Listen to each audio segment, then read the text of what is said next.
Welcome to another edition of Foot on Film. This week I'm doing a request from a lot of you. A lot of you really care what my opinion is. Alright, you don't care what my opinion is because you've probably already seen this movie. But either way, this week we're going back to Wonderland.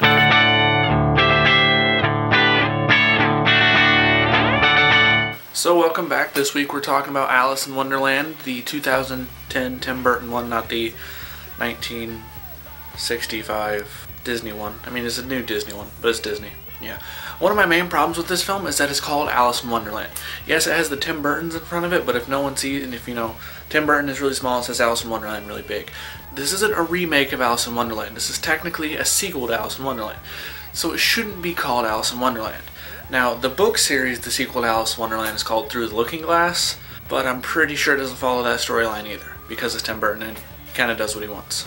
But seeing as how this is a Tim Burton film, who's in it? Johnny Depp, Helena Bonham Carter, a magical little caterpillar that turns into a butterfly, whose voice I won't tell you about because it'll ruin it. The obvious stars are back, plus a couple newcomers, the Mia something or other, I don't have to know her name. Anne Hathaway's in it also. But so there's some newcomers to Tim Burton movies, and then there's the standard ones you see in almost every Tim Burton movie from now. The feel of this movie is very Tim Burton-esque, but it's a little bit lighter. I mean, the visuals are a little lighter compared to like Sweeney Todd. You know, Sweeney Todd was really dark and broody and all that. And this one has a little bit of a lighter, you know, the regular Alice, the regular Wonderland with a few Tim Burton changes to it. The storyline goes is that Alice is now 19, is an adult in the world, and she's had the same recurring dream since she was 8 or 10, and it was the dream of Wonderland, but she doesn't know that yet. She thinks it's a dream. So she runs off to chase this white rabbit, again, falls down the hole, again, has to go through this, has to shrink herself to get through the door, again, and she ends up back in Wonderland. Well, everyone is hailing her as Alice, but some people just, but she swears that she's not Alice. You know, she's not that Alice. She's not the Alice that everyone keeps hyping up as the one that's supposed to end all of their suffering of the Red Queen, who was taken over from the White Queen because of the jabber thingy, which is this big bad monster that the Red Queen has at her disposal but never really uses. So Helena Bonham Carter plays the Red Queen, and she borders comedic timing and trying to be evil, and it just doesn't feel right to me. She's either saying things that are on purpose funny or just saying off with their heads a bunch and being evil. She kind of switches back and forth between the two, and I don't really get it. Her entire court is surrounding her, has like exaggerated features because Helena Bonham Carter's head is the size of a VW bug in the movie. And Johnny Depp obviously plays the Mad Hatter in this one. They run into him, and there's just a lot of things I think is wrong with the Mad Hatter.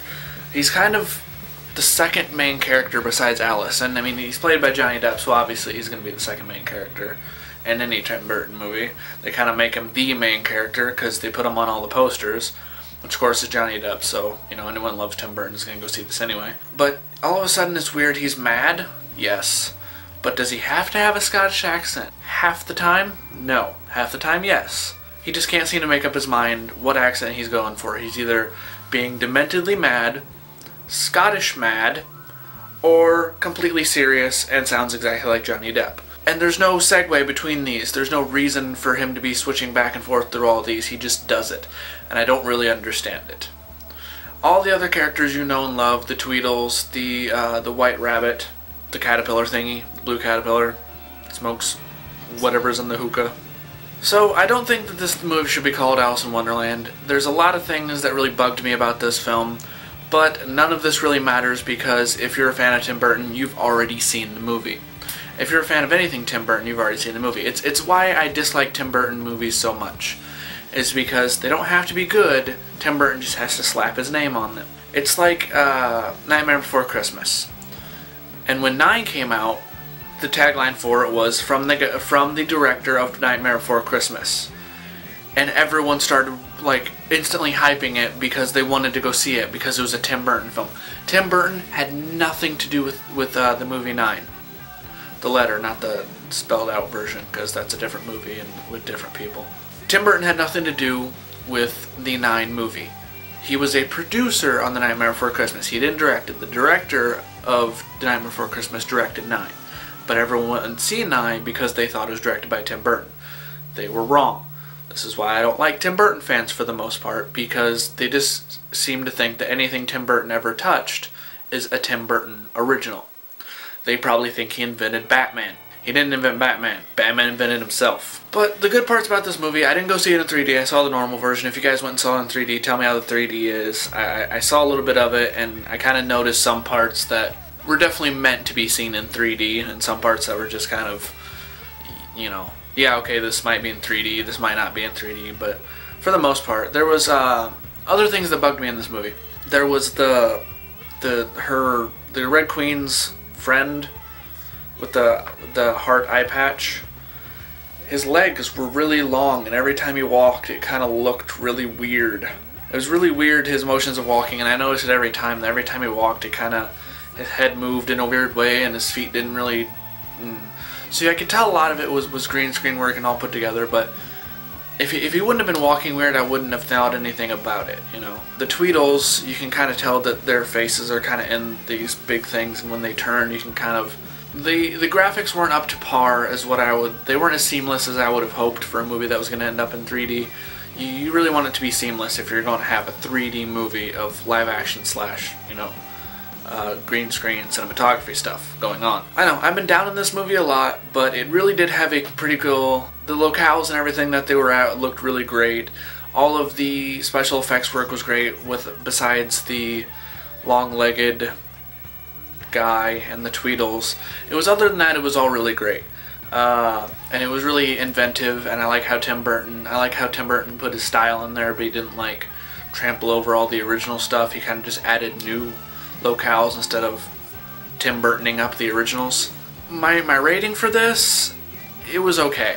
This movie was an okay movie. Now, being a Tim Burton movie, everyone's already expected to love it, and it's expected to be the greatest thing since, you know, Tim Burton's last movie, because all of us are just waiting for Tim Burton to tell us what's good, because we've been doing it wrong up till now. But all in all, it was an okay movie, and I don't really know what else to say. I would give it a solid, well, I would say go see it. It's a very low go see in theaters. I mean, if you can get a matinee or like a reduced price special on Tuesdays or whatever to go see this film, then go see it that way. But if you have a chance to go see it in 3D, go see it in 3D. Tell me how it is in 3D. But overall, the storyline was okay. It all kind of fit together a little too perfectly for me, and everything else in the movie just didn't really stack up. Like, a lot of it didn't make sense, but no one's really going to care because it's Tim Burton. I guess your question for this week is, who's the greatest, the best Tim Burton? What's the best Tim Burton movie you've ever seen? And why is it your favorite? And 9 can't be on the list. And I guess the viewer response that I got, the only one that really dealt with the question I had last week, was Davey. Davey said that who he thought would be crazy would end up being the crazies from the crazies. Jesse. Jesse is going to be the crazy one. And if you know Jesse, he's pretty much already crazy himself. So Jesse, if you end up getting infected and trying to kill all of us, just don't use the rubber dildo thingy. That's all I ask.